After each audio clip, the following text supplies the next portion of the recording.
తెలియజేయండి. ఒకటి, చదువుకున్న ప్రతి విద్యార్థులు ఏసీ కాలేజీలు చదవడం జరుగుతుంది. రెండవది, హైదరాబాద్లో 3 లక్షల ఫీజుకు మనం 1,20,000 నుంచి 1,50,000 మధ్యలో ఫీజు తీసుకుంటాను. ఈ విషయం కూడా తెలియజేయండి. ఒకవేళ టాపర్స్ వాళ్ళు అంటే గవర్నమెంట్ కాలేజీలో అయిన విద్యార్థులు కావచ్చు, ఆర్థికంగా వెనుకబడి మంచి ఫస్ట్ క్లాస్ చదివేటువంటి విద్యార్థులకు మనం ఫ్రీ ఎడ్యుకేషన్ ఇస్తా ఉన్నాం. ఈ విషయాన్ని కూడా మీ ద్వారా ఈ ప్రజలకు తెలియజేస్తా ఉన్నా. ఇవన్నీ విషయాలు కూడా మీరు గుర్తుపెట్టుకోండి. మీరు అంటే ఎవరైతే మంచిగా చదివి అంటే వాళ్ళ దగ్గర స్టఫ్ ఉన్నటువంటి పిల్లలు చాలామందికి తెలియకపోవచ్చు, ఇట్లాంటి కాలేజీలో మాకు అవకాశం ఇయ్యరు, మీ ఫీజు కట్టించుకుంటారు అనేటువంటి విషయం తెలిసి ఉండదు. సో అది మీలాంటి వాళ్ళకు కనుక చెప్తే 100% మనం పేద విద్యార్థులకు కూడా న్యాయం చేసిన వాళ్ళం అవుతాం. ఈ విషయాన్ని మీరు గుర్తుపెట్టుకుంటారని ఆశిస్తూ నేను ముగిస్తూ ఉన్నాను. అలా 468 ముగ్గురు విద్యార్థులకు రావడం జరిగింది అవుట్ ఆఫ్ 470.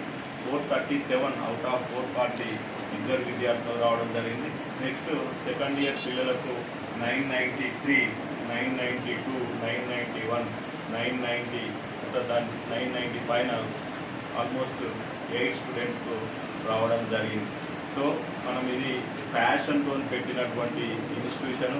ఇది మళ్ళీ మిమ్మల్ని రిక్వెస్ట్ చేస్తూ ఉన్నా, మనం ఎలాంటి ఆర్థిక పరమైన విషయాలకు పోలేదు.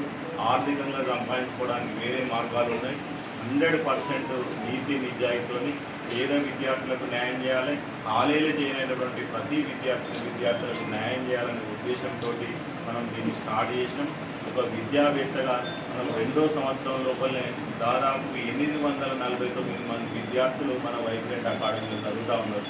సో ఈ ఇయర్ కూడా ఇప్పటి వరకు మనం 250 పైన అడ్మిషన్స్ చేసినాం.